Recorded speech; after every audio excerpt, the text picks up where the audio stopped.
Chapter 12. The Riddle of Anubis. The three giant lobsters continued to march up the sandy hill away from the Nile in the direction of the Albion Imperial Museum party, who stood shocked next to their roaring campfire. Just ahead of these oversized crustacea scrabbled four native Cairoan workers, hired for labor and guard duties. Originally there had been 6 hired helpers. One now lay on the sand behind the armored monsters, hewn in two. The whereabouts of the final Cairoan was unknown to the doctor and his companions. It was possible he could have been hiding somewhere out of sight, safe and sound for the moment. Unfortunately, it was just as likely he was the first to meet those creatures, and an untimely end, down by the water's edge. Even now his body might be drifting downstream, yet another victim of whoever unleashed this horror. The 4 surviving Cairoan helpers reached the 2 trucks parked a little way down the slope from the doctor, Romana, Lou, Nathan, and Timmy. 2 of them immediately clambered into the cab of the first vehicle, while the other 2, not wishing to get caught up in a scramble to board it, raced round to fling themselves into the driver's compartment of the next truck. "Hey!" Timmy cried indignantly as he realized their intention. To the obvious delight and relief of the Cairoans on board, both trucks started first time, and together they lurched off across the sand, swerving to avoid the clacking, enraged creatures of the deep. The drivers were successful in their maneuvering and managed to reach the road unharmed. Here they turned sharply and raced off in the direction of Abydos. "Worthless, spineless scum," Timmy cried furiously. "I should have known the natives would be useless in a pinch." Romana frowned at the enraged Albion. "I'd say they showed exceptional good sense. Of all of us here, they were the first to find a way to safety." The doctor nodded in agreement. "They were wise indeed. Unfortunately, that has rather left us in the lurch." As he said this, the lobsters turned away from the now empty road and returned their attention to the Time Lords and their Albion companions. They began once more to march in their direction. There was a foot, followed by a ping. Nathan had drawn his pistol and fired at the leading creature, but the needle-shaped projectile had merely ricocheted off its thick armored carapace. "God damn it!" Timmy roared in frustration. "If you want something done properly—" He left the well-known saying unfinished and rushed over to the fire he had built. He grabbed the unlit end of one of the lengthy burning logs piled there, then turned to face the approaching enemy, blazing club raised over his head. The doctor's eyes widened in horror, and he started to lift a photograph he was holding in his right hand. This was the item he had been studying with Romana in their tent, before they were disturbed by this nightmarish aquatic threat. "No! Wait!" he yelled at Timmy, as the Albion security expert ran down the hill towards the nearest giant lobster. The creature brought its pincers together in front of it to form a barrier to the incoming attack.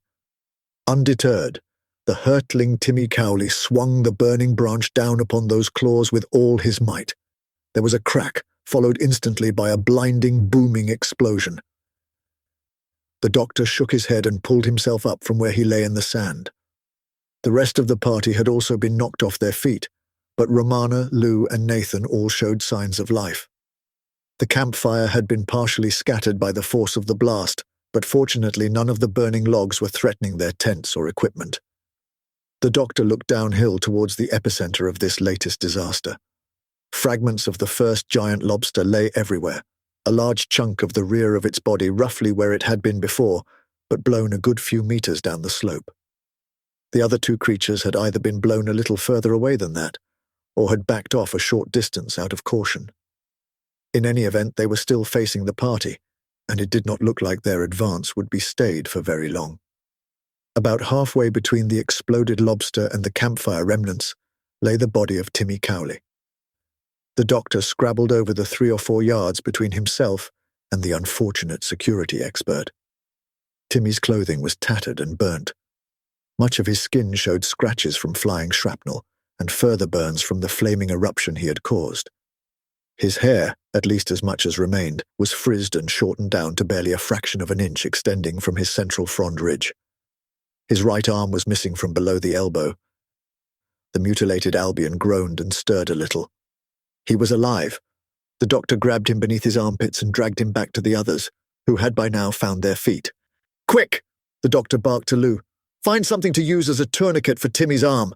He's alive for now, but won't remain that way for long unless we staunch that wound." Lou started removing her own trouser belt for that very purpose. Romana grabbed the doctor's arm, spinning him towards her. "Doctor! What happened there? You knew something about it, didn't you, before Timmy attacked?" The doctor nodded grimly. He saw the photograph he had been holding earlier lying on the ground, partially covered by a fragment of pincer.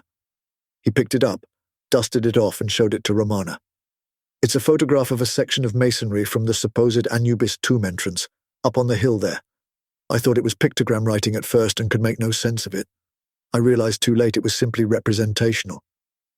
The pictogram image read from left to right and was separated into 2 halves. On the far left of the image was a pharaonic figure, pointing to the right over the heads of some stylized shorter soldiers, or slaves, each carrying a burning torch. Facing these minions of the king was the unmistakable image of an oversized lobster. On the right-hand half of the panel the image was repeated, only subtly altered. The pharaoh was facing away from his men and the creature, his head lowered, almost as if he were crying. The figures of his men all lay upon the ground. The lobster appeared to be missing the upper half of its body entirely, with flames or smoke puffing up in place of the missing parts of the beast. "I should have been quicker to see its significance," the doctor muttered to himself reproachfully. Romana tapped him on the arm. "Beat yourself up later. There are things planning to do far worse than that right now." She was right. The 2 remaining giant lobsters had resumed their march up the hill towards them. The doctor looked horrified but thoughtful. He snapped his fingers. "Timmy had the right idea," he exclaimed. "Just poor execution. Throw the logs like missiles. Explode these fowls things at a distance." Nathan and Romana instantly understood the doctor's plan. They each grabbed a burning log, the doctor included, while Lou continued to care for the unconscious Timmy. With her own weakened arm, wizened since her encounter with the sarcophagus in the Albion Imperial Museum, Lou reasoned she was not in the best position for flinging large burning branches. Nathan pulled back his arm, holding a blazing log like a javelin, its flaming end dangerously close to his face. Then he launched it with all his might. His missile struck true, but merely impacted on the surface and bounced off, lacking the force necessary to fracture the carapace. "Darn it!" he yelled in frustration. Romana frowned. "We have the higher ground," she said with a sudden joyous realization. "Let's use it." She then threw her own log in a similar manner to Nathan, only this time upwards at an angle of about 30 degrees to the horizontal. It arced high into the air before plummeting down towards the approaching crustacea. It landed with considerable force, aided by gravity. Unfortunately, it hit the sand between the 2 surviving creatures.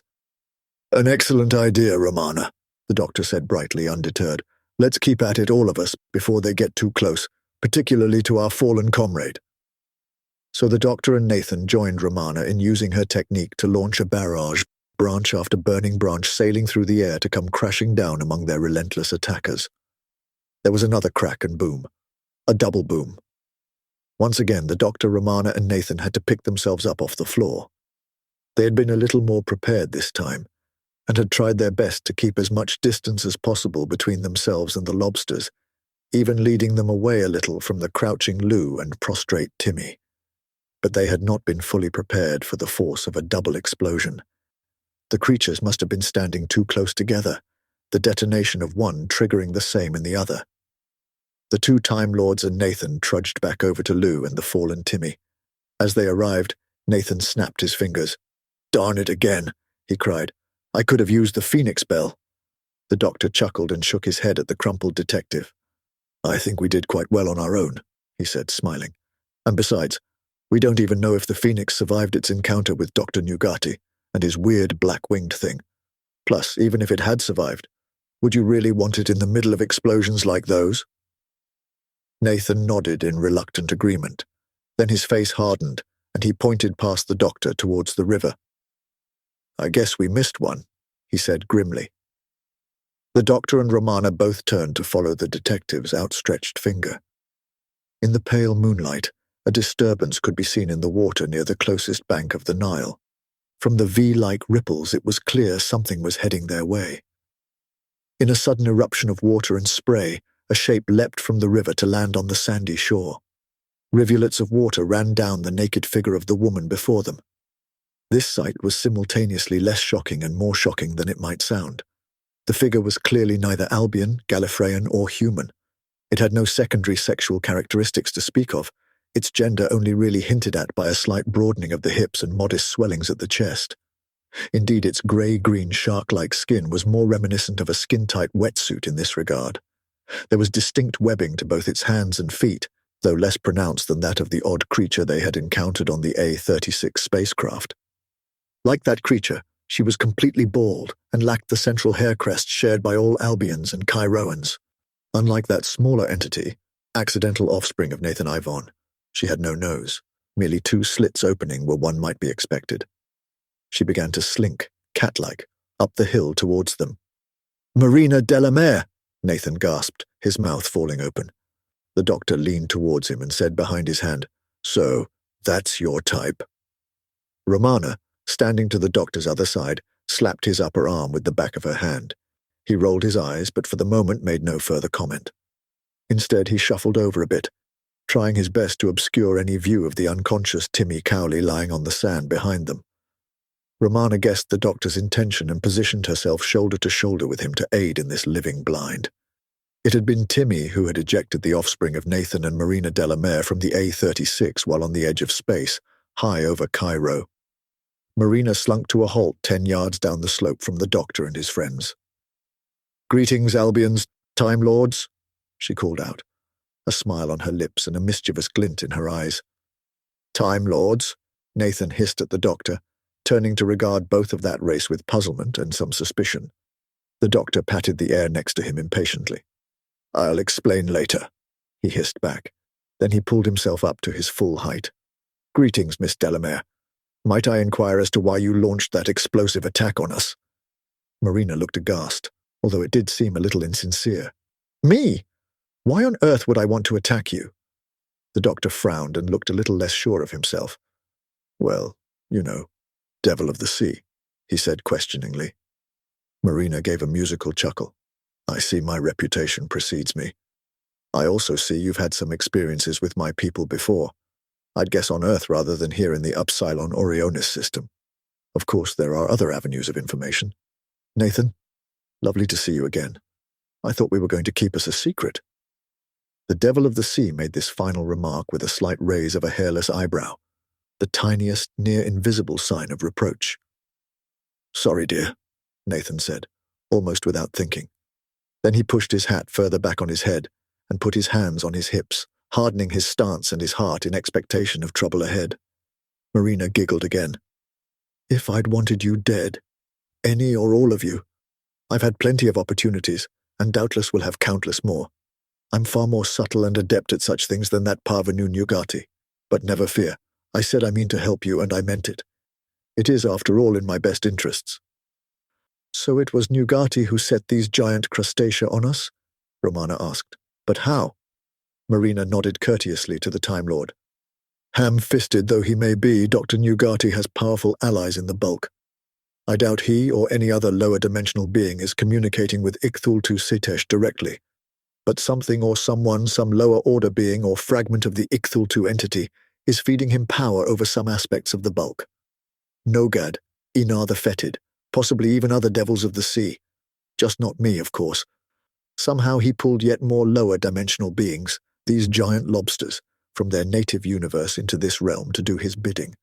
From what I understand, he was not the first to do so.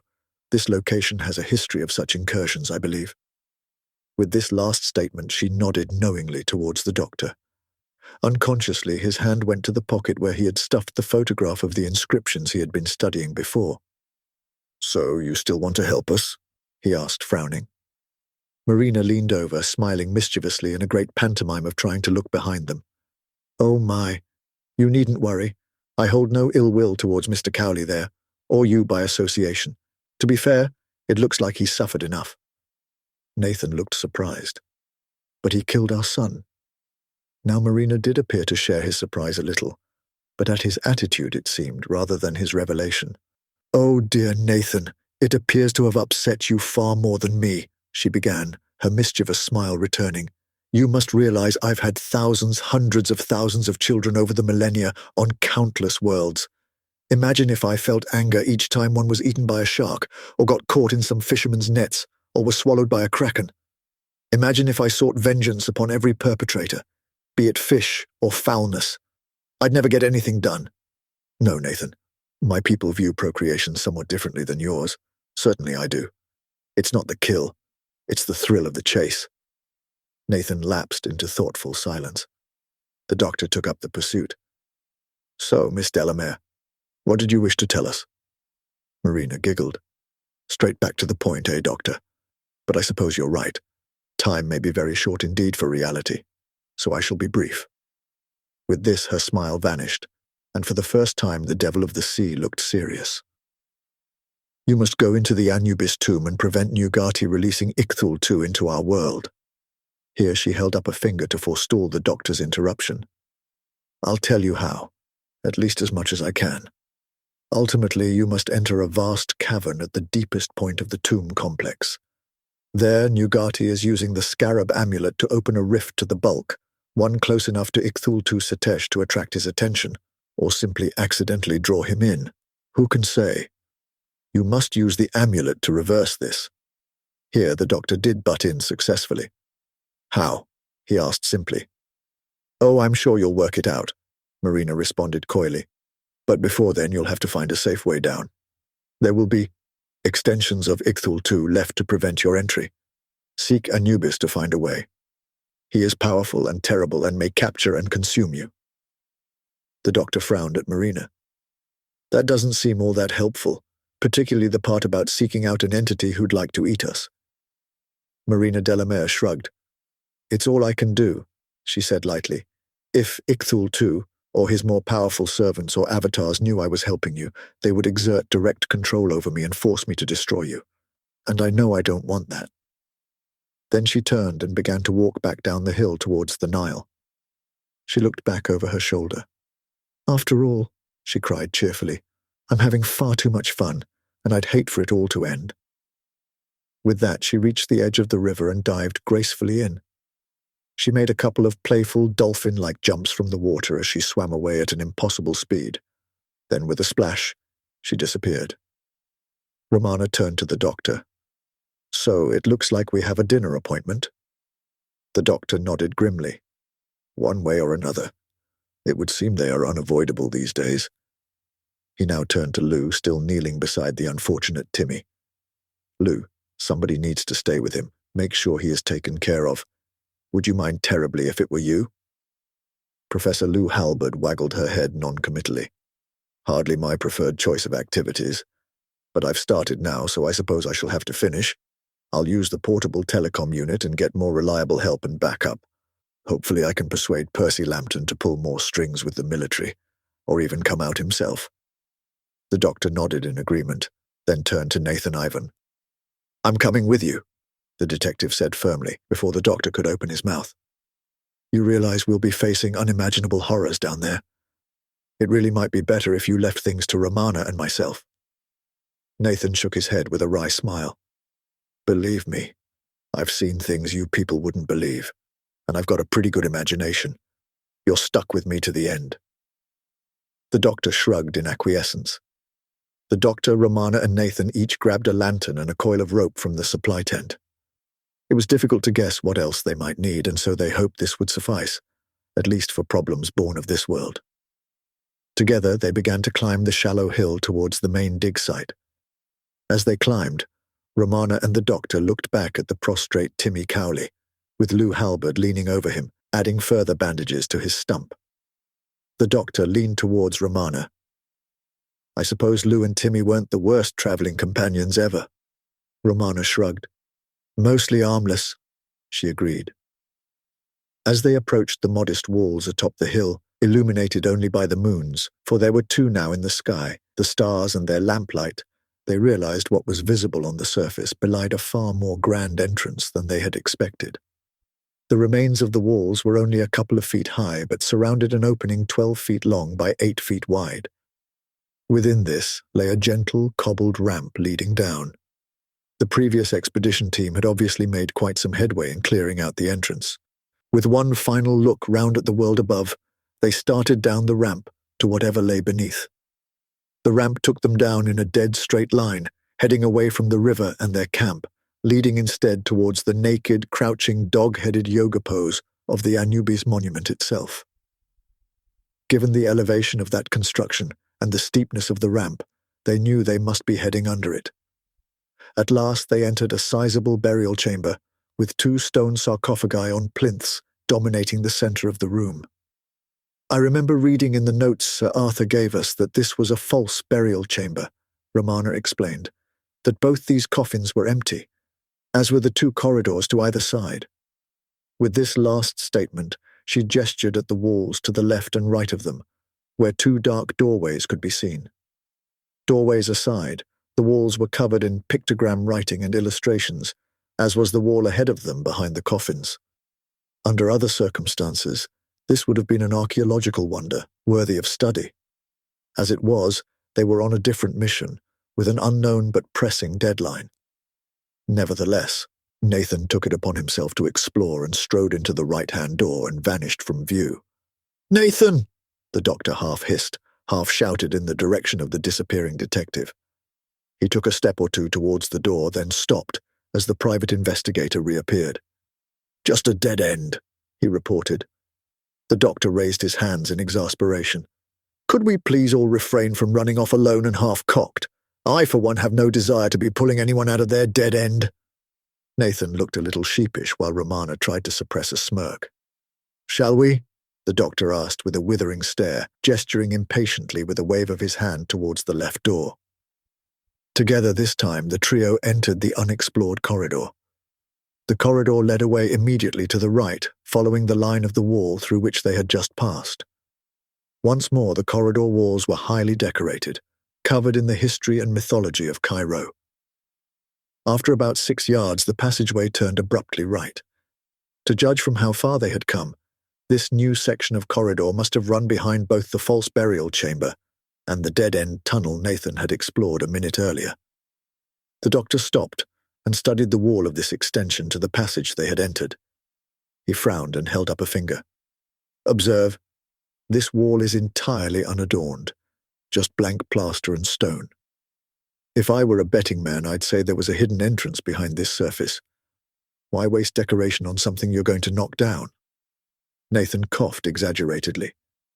The doctor turned to see he was standing about 2 yards further down the corridor, looking at the doctor with raised eyebrows. His lantern was held aloft, its light falling on that same wall, or rather, where that same wall would have been if somebody had not blasted a 3-yard square hole in it. The doctor harumphed, somewhat flustered. "Yes, well, obviously I'd have won my bet. Clearly Nugati has got further than any of us would have liked. Let's waste no more time here idly chatting the day away. Onwards." Picking their way carefully over the scattered stonework littering the floor in front of this rough opening, they made their way into the corridor beyond. After a couple of feet, this quickly became a staircase leading downward at a steeper angle than the ramp they had used earlier. The walls were still decorated, but here there were more disturbing images and less actual writing. A worrying number of tendrils, or possibly serpents, appeared to be creeping into the imagery. The doctor paused before one carving on the stairway wall. From the inscription below, it was obviously a depiction of Setesh. The head of the being had never been clearly assigned to any one animal, and was the subject of much debate among Albion academics and Cairoan clerics alike. Nevertheless, it was clearly not Cairoan. The body beneath was, however, and while semi-naked, was clothed in pharaonic garb. In contrast to other depictions Romana and the doctor had seen in their studies, This body had strange additions. Tentacles grew from its armpits and from its rib cage and groin, augmenting the more usual Albion limbs present. The doctor, Romana, and Nathan all exchanged worried glances before hurrying downwards. Finally, the stairs ended, leaving them in yet another modest room. It was roughly the same size as the false burial chamber they had seen above, but this time empty, and instead of 2 doors in the side walls had 3 spaced out in the wall ahead of them. On the lintels above each of them was carved a single name. At the far left, the ancient Chiroan pictograms, in which the Time Lords were becoming rapidly quite fluent, read Anubis. Above the central door was etched the name Setesh. The right-hand opening bore the moniker Osiris. The doctor strode towards the central door. Romana caught hold of his upper arm to detain him. On the subject of rushing into places, she began firmly, shouldn't we check out the Anubis option? After all, that was the advice Marina Delamere gave us. The doctor frowned at her. While I appreciate your wisdom, I fear time is robbing us of options, and we have no idea if she really intended to help us at all. Romana waggled her head, clearly unconvinced, but offered no further objections. Together, the trio of travellers entered the Setesh opening. In spite of all 3 of their lanterns offering illumination ahead, the corridor beyond seemed unusually dark and forbidding, resistant to their light. After about only 10 yards, the doctor came to a halt, the others peering over his shoulders to see what was causing the hold-up. In the center of the passageway ahead was a large statue reaching from floor to ceiling.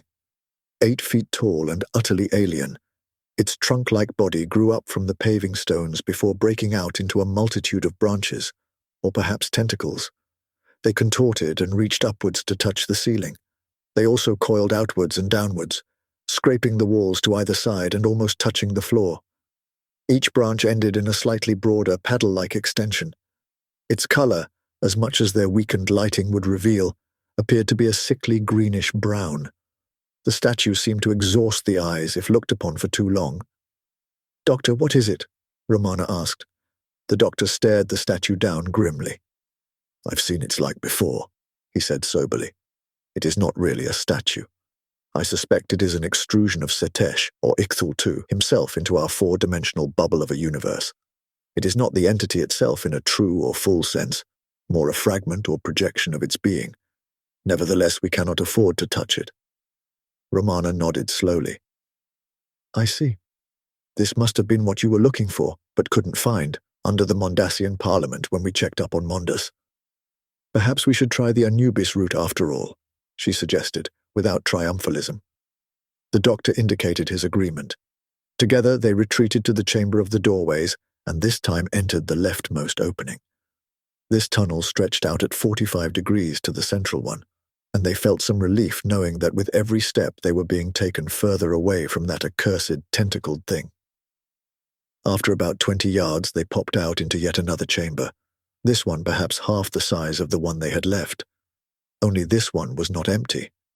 There were no other obvious exits to this room beyond the one they had entered by. Against the far wall, seated on an obsidian throne, was the figure of Anubis. So lifelike was this rendering of the god in stone, metal, glass, and ceramic, that for a moment they all wondered if it might move. The doctor waved his hands at it, as if to attract its attention. It did nothing and remained seated. If it had stood up, it would have been at least as tall as the doctor, with an Albion body and the garments of a pharaoh topped by the tall-eared head and neck of a Chiroan hound. To be fair, with the ears it would have been taller than any of them. The doctor, Romana, and Nathan walked further into the temple-like chamber to more closely examine this hidden wonder of ancient Cairo. Excuse me, can you help us?" This question came from Nathan and was directed at the statue. The doctor and Romana both turned to regard him skeptically. Nathan shrugged unabashed. "Well, it was worth a try. I like to think I have some expertise in this area." The 2 Time Lords both raised their eyebrows but let the matter lie. The doctor scanned his torch up and down the statue, looking for clues.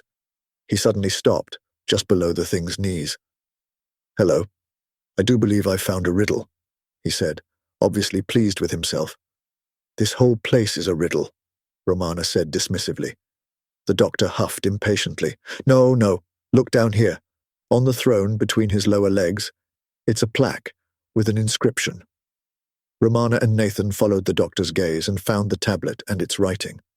Gee, I'm ashamed to admit it, Nathan began awkwardly, but I can't read Chiroan at all, ancient or otherwise. The doctor inclined his head graciously. What is the sound of one hand clapping?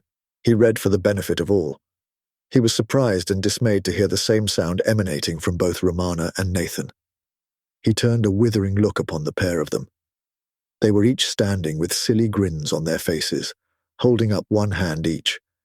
Both of them were slapping the fingers of their hand against its own palm, giving faint, pattering rounds of applause. "Oh," the doctor said wearily with a roll of his eyes. "I hope you're both very proud of yourselves. I suppose I should point out that technically that was the sound of two hands clapping, since you both made the same appalling joke at the same time. Perhaps that's why it didn't work." The sound started again. This time it was only Nathan. The doctor shook his head. "Well, at least I wasn't surprised or disappointed by who went ahead and did a solo. No, I don't think that's going to work. I think we're going to need a better answer to the riddle of Anubis." The three stood around thinking for a minute or two. Then Romana snapped her fingers. "A bell!" she cried happily. Nathan instantly reached inside his trench coat, also pleased. "And I just happen to have one of those," he proclaimed. The doctor clamped a hand on his arm, shaking his head again. "I don't think we should be using that bell. Not in here, and certainly not for this. Look." The doctor's final word was issued more as a command than a request, as he used his other hand to shine his torch between Anubis's feet. There, resting on the plinth between the god's sandals, was a tiny ceramic bell. The doctor now released Nathan's arm and used that same hand to pick up the miniature instrument. He held it muted in his palm. "Should I?" he asked Romana and Nathan. Romana shrugged. "Why not? What have we got to lose?" The doctor waved his head a little. "Well, I could start a list," he began. "Oh, just ring it," Romana cut in tetchily. The doctor obliged. A quiet tinkling sound rang out as he shook it, then died away. At first it seemed there was no other effect. Then they suddenly realized the room had just disappeared. "Doctor, what happened to the walls?" Romana cried, her voice sounding oddly muffled as if the air had turned to cotton wool. "And the ceiling," Nathan chipped in, similarly muted. "Never mind about all that," the doctor replied, some anxiety creeping into his own muffled voice. "What about the floor?" They could still see Anubis seated before them on his throne, but where there had previously been walls, ceiling, and, of course, a floor, there was nothing but unending blackness. Although they could still feel support beneath their feet, as if the floor were still there, they felt just as sure that if they dropped anything, it would fall forever. There was also something else, wrong about the place. It was almost as if the air pressure had increased, or their eyes were becoming strained. They all had the feeling migraines were coming on, their stomachs queasy on top of everything else. To the doctor's mind, it was as if space-time itself were upset, and he knew how it felt. The statue began to grow before them, Anubis and thrown together. Instead of growing upwards as one might expect, it grew mostly downwards, with its nose and mouth remaining roughly at their level. This only served to strengthen the impression that their floor was not really real. The carving grew to 100 times its original size, such that even with the snouts staying at their level, the statue was forced to look down on them. With a rising horror, the doctor, Romana, and Nathan realized the statue had looked down on them. Anubis was alive. Still peering down to the companions past its own snout, the mouth began to open wider and wider, exposing fangs which were taller than any one of them. They were to become doggy treats for Anubis.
Masters, mistresses, the Doctor requires materials in order to maintain the TARDIS and ensure continued functionality. He similarly requires carbon-based comestibles to sustain his own biological functions and existence. Master would never say this, but he requires aid beyond that supplied by this unit in order to acquire these. To aid the Doctor in his various tasks and creations, this can be most effectively achieved via Patreon or Substack subscriptions, or through donations directly to PayPal. Or if you desire physical goods in return for your contributions, written accounts of my travels with the Doctor are also available on Amazon. Links are in the description below. Thank you, Masters, mistresses.